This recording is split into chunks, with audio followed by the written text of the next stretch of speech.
Hey everybody, this is Erica, and this is my COAD 6401 Week 6 activity. And for this assignment, we were asked to go by our concentration and find something related to a particular article within our field, and mine is clinical mental health counseling. So I was actually interested in depression rates within agencies because I eventually want to work in an agency someday type of setting. So I kind of was looking around and I found this really interesting article. It's not exactly what I was looking for, but it was really interesting to me, and it's called the Multimorbidity and Depression Treatment, and it's by Amy Vyas and Usha Sambarmurthy. I hope I said that right, but I got this from the ECU library site, and basically what this is, it's, if those of you don't know what multimorbidity is basically a presence of two or more chronic conditions in an individual. And for example, maybe they have cancer, but they also have diabetes. In mental health, a lot of you may know that anxiety and depression kind of come together. Depression is really common in people who suffer from chronic diseases or even mental health disorders. It's just kind of something that comes along with many disorders, and it's really unfortunate. And especially in agency settings, a lot of people that are within agencies or long-term treatment care or nursing homes, they suffer from depression. So basically what they used in this test is they eventually used a cross-sectional study design using data from the Medical Expenditure Panel Survey, in which that is a nationally representative estimates of healthcare use, expenditures, source of payment, and health insurance coverage for the U.S. non-institutional civilian population, which is sponsored by the Agency for Healthcare Research and Quality. So it's kind of a big deal, and they actually ended up getting, like, I think it is 1,000... I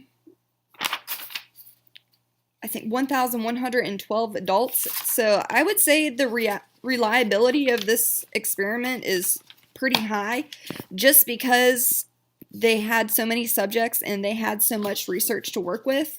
They also manipulated 4 different levels, and those were, let me find it.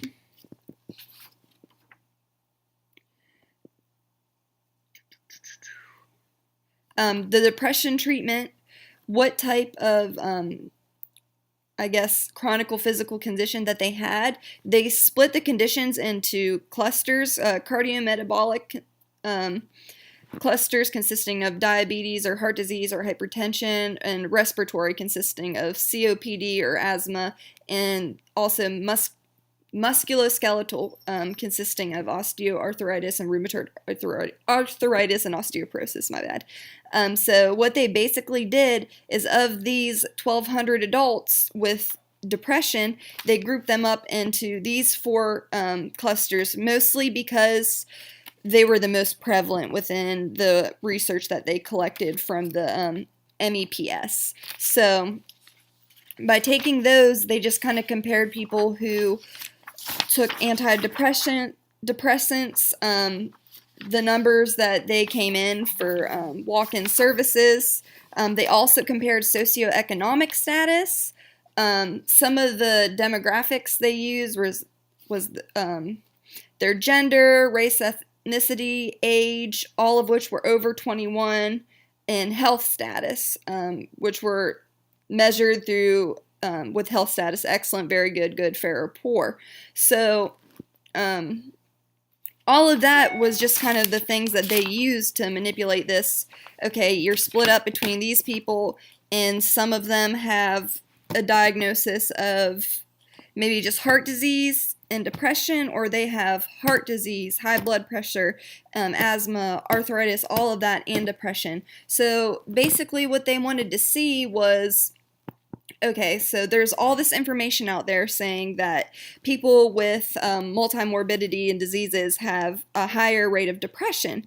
Well, even though some of their research kind of supported that, overall, there was no significance in a lot of what they looked up. So I guess you would say, although reliability is high, the validity is kind of low.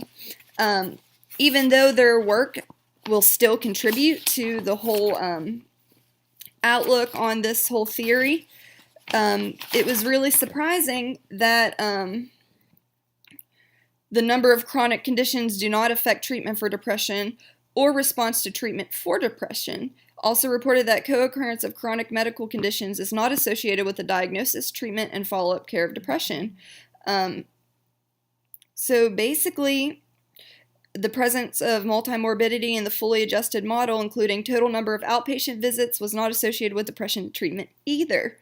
Although the models did not include a total outpatient visits, we did find a significant association between those with multiple chronic condition clusters and those with only single clusters of chronic conditions. These findings suggest that individuals with multiple chronic condition clusters were more likely to report depression treatment, perhaps due to increased contact with the healthcare system in general. Therefore, even though they didn't find something significant within the people who have a single disorder in depression and then multi disorders in depression, maybe the reason they're getting more treatment is because they're in the hospital more often. So they're more prone to seeing professionals who will catch on to the fact that maybe they are depressed. They see them more, they notice changes in them more often. So this study with the findings do not support other studies suggesting that competing demands due to the presence of chronic conditions may affect depression treatment. When multiple conditions coexist, especially when these conditions can be disordinate, it is possible that multiple chronic conditions may exert a negative impact on depression treatment. It may also be noted that depression is often considered a disordinate condition. So, I mean, I thought it was really interesting. I know I'm kind of talking for a long time, but as I was going through it, I mean, they had great resources. They used a really reliable source to pull data from. So reliability very high, but they didn't exactly get what they were going for. So would I say it was valid? According to other research that supports that people with comorbid diseases have higher prevalences of depression, I mean, from their study, they're saying no. But that's my thoughts, and I think they did very well. And if you're ever interested in it, it is online on the library. Thanks.